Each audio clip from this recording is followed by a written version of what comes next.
ஆன்மீக எழுத்தாளரும் ஆன்மீக சொற்பொழிவாளருமான பி. சுவாமிநாதன் எழுதியுள்ள ஆன்மீக நூல்கள் அனைத்துமே தாமரை பிரதர்ஸ் மீடியாவில் கிடைக்கும்.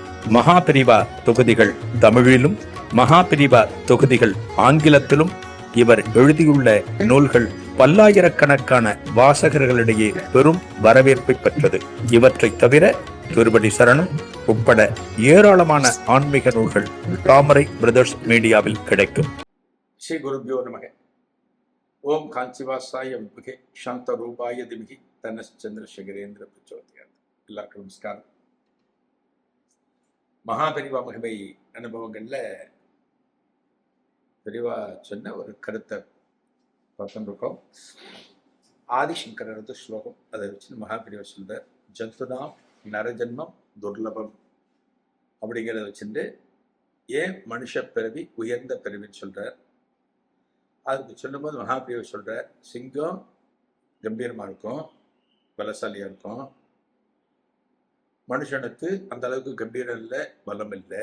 இது சிங்கத்துக்கு இருக்கிற மாதிரி.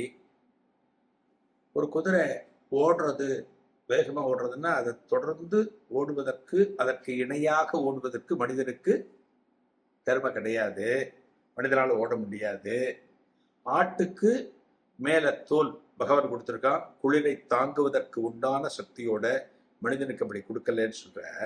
சொல்லிட்டு மகாபிரியா சொல்ற, இந்த சிங்கம் இப்படி இருந்தாலுமே அந்த சிங்கத்தையும் ஒரு சர்க்கஸ் மாதிரியான இடத்துல மனிதன் கட்டுப்படுத்துகிறான்.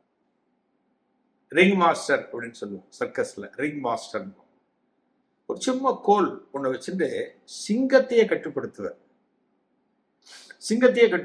Ring master. அவ்வளோ பெரிய சிங்கம் பலசாலி. அந்த சிங்கத்துக்கு தெரியும் நம்ம மனிதனை விட பலசாலின்னு தெரியும், இவனை விட நம்ம கிட்ட ஆளுமை ஜாஸ்தி இருக்குன்னு சிங்கத்துக்கு தெரியும். ஆனா சிங்கம் கட்டுப்படும். நம்பர் 1. நம்பர் 2, குதிரை ஓடுறது. குதிரையோட வேகத்திற்கு மனிதனால ஓட முடியாது. ஆனால் குதிரைய டக்குன்னு அதனுடைய மேல் பக்கம் முதுக பிடிச்சு ஒரே தாவி ஜம்ப் பண்ணி அந்த குதிரைக்கு மேல உட்கார்ந்து பயணிக்க முடியும். நம்பர் 2. 3வது, ஆட்டுக்கு தோல் கொடுத்திருக்கான், ரோமங்களோட ஒரு குளிர தாங்குவதற்கு உண்டான சக்தியை பகவான் கொடுத்திருக்கான். மனிதன் என்ன பண்றான், அந்த ஆட்டு ரோமங்கள் எடுத்து இவன் ஒரு சட்டை போல தச்சு குளிரை சமாளிப்பதற்கு ஒரு ஓவர் கோட்டு போல பயன்படுத்துகிறான். 3 எப்படி இருக்கு பாருங்க. சிங்கத்தையும் டிஃபீட் பண்ணியாச்சு, குதிரையையும் டிஃபீட் பண்ணியாச்சு, ஆடும் ரொம்ப சாதாரணம். புரிஞ்சு போச்சு நமக்கு. இதெல்லாம் மனிதன் செய்கிறான்னா அதற்கு என்ன காரணம் அப்படின்னா 6வது அறிவு, பகுத்தறிவு, சிந்திக்கிற அறிவு அப்படின்னு மகாபிரிவா சொல்ற. இந்த பகுத்தறிவு நமக்கு இருக்கின்ற காரணத்தினால கடவுள் மனித பிறவைக்கு இந்த பகுத்தறிவை கொடுத்திருக்கின்ற காரணத்தினால நம்மால என்ன பண்றோம், ஒரு சிங்கத்தையே கட்டுப்படுத்துகிறோம், ஒரு குதிரையை கட்டுப்படுத்துகிறோம், ஒரு ஆட்டையே ஏமாற்றி அதனுடைய ரோமத்தை எடுத்து ஒரு சட்டை தச்சு நம்ம போட்டுக்கிறோம், குளிரில் இருந்து நம்மை காத்துக் கொள்கிறோம்.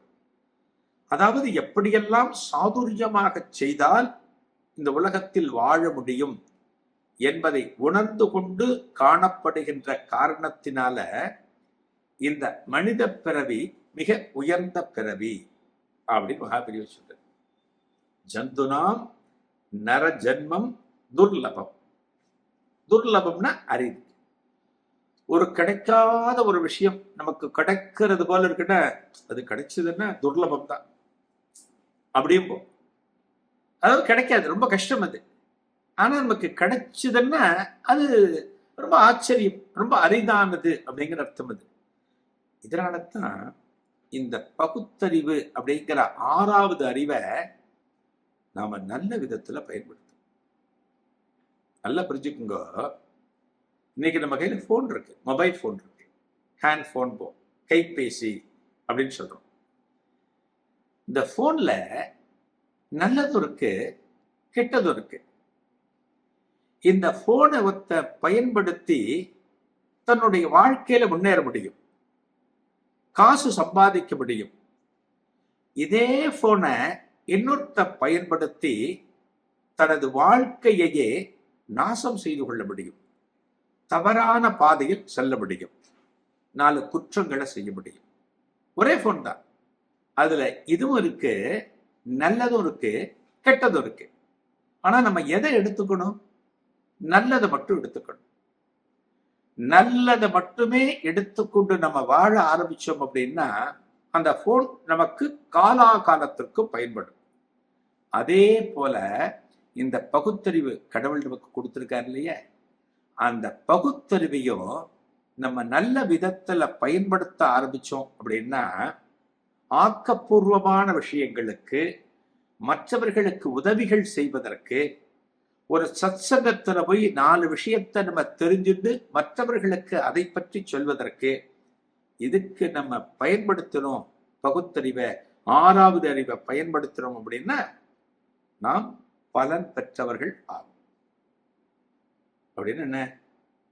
இந்த பகுத்தறிவை நல்ல விதத்துல பயன்படுத்தி இந்த பிறவி பூர்த்தி ஆகின்ற போது நமக்கும் ஒரு முக்தி, ஒரு மோட்சம் கிடைக்கணும் அப்படின்னா இது போல வாழணும் அப்படிங்கிறத நம்ம புரிஞ்சுக்கணும். அவ்வளவுதான், வேற ஒண்ணுமே கிடையாது. வாழ்க்கையில எல்லாமே நமக்கு வெகு சுலபமாக சொல்லப்பட்டிருக்கிறது.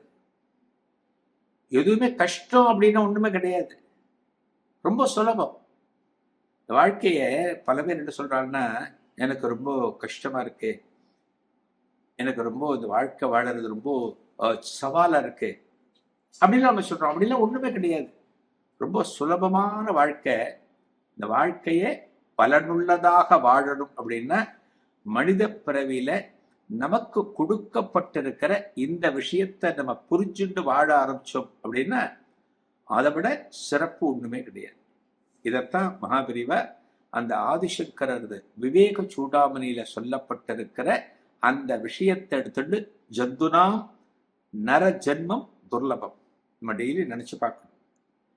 இருக்கின்ற இத்தனை பிறவிகள்ல நாம எடுத்திருக்கிற மனித பிறவியானது உயர்ந்த பிறவி, இதை உணர்ந்து கொண்டு நம்ம வாழணும்னு நம்ம ஒருத்தரும் நினைக்கிறோம். அதுவே போதும். அடுத்த நிகழ்ச்சியில் ஒரு புதிய அனுபவத்தை காணலாம். நன்றி, வணக்கம். ஆன்மீக எழுத்தாளரும் ஆன்மீக சொற்பொழிவாளருமான டி. சுவாமிநாதன் எழுதியுள்ள ஆன்மீக நூல்கள் அனைத்துமே தாமரை பிரதர்ஸ் மீடியாவில் கிடைக்கும். மகாபிரிவா தொகுதிகள் தமிழிலும், மகாபிரிவா தொகுதிகள் ஆங்கிலத்திலும் இவர் எழுதியுள்ள நூல்கள் பல்லாயிரக்கணக்கான வாசகர்களிடையே பெரும் வரவேற்பை பெற்றது. இவற்றை தவிர திருப்படி சரணம் உட்பட ஏராளமான ஆன்மீக நூல்கள் தாமரை பிரதர்ஸ் மீடியாவில் கிடைக்கும்.